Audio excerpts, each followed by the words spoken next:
Assalamualaikum warahmatullahi wabarakatuh.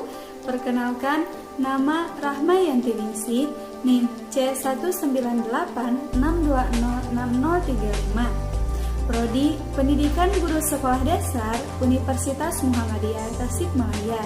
Di sini saya akan menjelaskan mata kuliah AIK 3 Al-Islam Kemuhammadiyahan 3 yang berjudul Paradigma Pengembangan Ipteks yang meliputi 2 poin. Yang pertama yaitu potensi manusia atau jasmani dan rohani dalam pengembangan ipteks. Yang kedua yaitu rambu-rambu pengembangan ipteks dalam Al-Quran dan Al-Hadis. Untuk pembahasan yang pertama yaitu potensi manusia, jasmani dan rohani dalam pengembangan ipteks.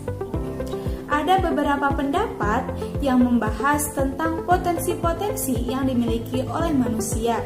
Menurut Imam Al-Ghazali, manusia mempunyai 4 kekuatan atau disebut 4 potensi. Yang pertama yaitu al-qalbu, merupakan suatu unsur yang halus berasal dari alam ketuhanan, berfungsi untuk merasa, mengetahui, mengenal, diberi beban, dicaci, dimaki, dan sebagainya, yang pada hakikatnya tidak bisa diketahui. Yang kedua yaitu ruh, yakni sesuatu yang halus berfungsi untuk mengetahui tentang sesuatu dan merasa. Ruh juga memiliki kekuatan pada hakikatnya, yaitu tidak bisa diketahui. Yang ketiga yaitu an-nafs, yaitu kekuatan yang menghimpun sifat-sifat tercela pada manusia. Yang keempat yaitu al-aqlu, pengetahuan tentang hakikat segala keadaan manusia.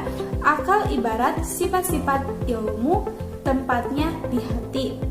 Sumber ilmu selain wahyu dalam epistemologi Islam adalah akal dan kalbu.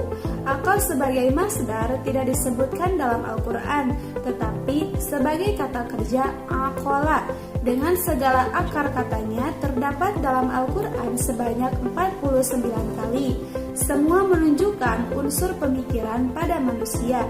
Yang pertama, bentuk aqaluhu, disebutkan 1 kali pada Al-Quran surat Al-Baqarah ayat 75. Yang kedua yaitu bentuk tangkiluna, disebutkan sekitar 24 kali, diantaranya pada Al-Quran surat Yunus ayat 109. Yang ketiga yaitu nakilu, disebutkan 1 kali pada Al-Quran surat Al-Mulku ayat 10. Yang keempat yaitu yang kiluha, disebutkan 1 kali pada Al-Quran surat Al-Ankabut ayat 43. Yang kelima yaitu bentuk yang kiluha, disebutkan sekitar 22 kali, diantaranya pada Al-Quran surat Al-Baqarah ayat 164. Berdasarkan ayat tersebut, Al-Quran memberikan motivasi agar manusia menggunakan akal pikiran untuk membaca dan mengamati fenomena-fenomena alam semesta. Hal ini karena akal merupakan rahmat Allah Subhanahu wa Ta'ala yang paling besar, di samping petunjuk agama yang dilimpahkan kepada manusia. Melalui akal, manusia inilah bisa menghasilkan ipteks yang super canggih. Al-Quran juga mendorong akal manusia untuk melakukan eksplorasi, yaitu mengkaji, memilah, dan memilih terhadap fenomena alam yang tergelar, sehingga diperoleh pengetahuan yang banyak. Hal ini sebagaimana firman Allah dalam Al-Quran surat Yunus ayat 6. Di samping potensi akal dan hati, dalam pengembangan ipteks, manusia juga diberikan anugerah, yaitu potensi jasadiyah yang bisa disebut dengan fisik oleh Allah Subhanahu wa Ta'ala. Potensi jasadiyah tersebut ialah kemampuan tubuh manusia yang telah Allah ciptakan dengan sempurna, baik rupa, kekuatan, dan kemampuannya, sebagaimana firman Allah dalam Al-Quran surat At-Tin ayat 4. Untuk pembahasan yang kedua yaitu rambu-rambu pengembangan ipteks dalam Al-Quran dan Hadis.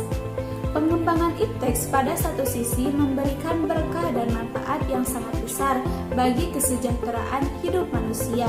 Bila ipteks disertai oleh asas iman dan takwa kepada Allah Subhanahu wa taala. Sebaliknya, tanpa asas iman dan takwa, ipteks bisa disalahgunakan pada tujuan-tujuan yang bersifat destruktif atau merusak. Nah, Al-Quran sebagai dasar pijakan seorang muslim dalam kehidupan ini memberikan kejelasan bahwa Allah Subhanahu wa taala telah menciptakan manusia dengan potensi akal untuk memahami elemen-elemen alam, menyelidiki dan menggunakan benda-benda dalam bumi dan langit. Demi kebutuhannya, Allah Subhanahu wa taala berfirman dalam Al-Quran surat Al-Isra ayat 70. Oleh karena itu, Islam memberikan rambu-rambu kepada manusia dalam mengembangkan ipteks sehingga searah dan sejalan dengan kehendak Allah Subhanahu wa taala. Rambu-rambu tersebut diantaranya yang pertama yaitu akidah Islam sebagai dasar ipteks. Menjadikan akidah Islam dijadikan landasan ipteks, konsep ipteks harus distandarisasi benar dan salahnya dengan tolak ukur Al-Quran dan Al-Hadis. Tidak boleh bertentangan dengan keduanya, karena Al-Quran dan Al-Hadis dijadikan sebagai tolak ukur benar atau salahnya. Ilmu pengetahuan dan konsep teknologi serta konsep ipteks tersebut tidak boleh lepas dan keluar dari inti kandungan Al-Quran dan Hadis. Keharusan tolak ukur syariah ini didasarkan pada bentuk ayat dan hadis yang mewajibkan umat Islam menyesuaikan perbuatannya. Nah, termasuk menggunakan ipteks dengan ketentuan hukum Allah dan Rasul-Nya, sebagaimana firman Allah Subhanahu wa taala dalam Al-Quran surat An-Nisa ayat 65 dan Al-Quran surat Al-A'raf ayat 3. Yang kedua yaitu pengembangan ipteks semata-mata untuk mencari keridhaan Allah Subhanahu wa taala. Dalam mengembang ipteks, sunat Islam hendaknya memiliki dasar dan motif bahwa yang mereka lakukan tersebut adalah untuk memperoleh kemakmuran dan kesejahteraan di dunia dan di akhirat, sebagaimana jembatan untuk mencari keridhaan Allah Subhanahu wa taala sehingga terwujud kebahagiaan di dunia dan di akhirat. Allah Subhanahu wa taala berfirman dalam Al-Qur'an surat Al-Bayyinah ayat 5. Nah, untuk yang ketiga yaitu muatan etika dalam pengembangan ipteks. Pengembangan ipteks terkandung muatan etika yang selalu menyertai hasil teknologi pada saat akan diterapkan. Sungguh hebat hasil teknologi, namun jika diniatkan untuk membuat kerusakan sesama manusia, menghancurkan lingkungan, sangat dilarang di dalam Islam. Jadi, teknologi itu bukan sesuatu yang bebas nilai. Demikian pula penyalahgunaan teknologi ini merupakan perbuatan zalim yang tidak disukai oleh Allah Subhanahu wa taala. Sebagaimana dalam firman Allah Al-Quran surat Al-Qasas ayat 77. Baik, itu dia rambu-rambu pengembangan ipteks dalam Islam yang dilandasi Al-Quran dan Al-Hadis. Alhamdulillah, penjelasan mata kuliah AIK 3 Al-Islam Kemuhammadiyahan 3 tentang paradigma pengembangan ipteks sudah selesai. Mudah-mudahan bermanfaat.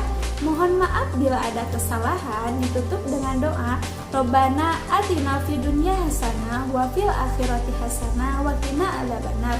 Wassalamualaikum warahmatullahi wabarakatuh.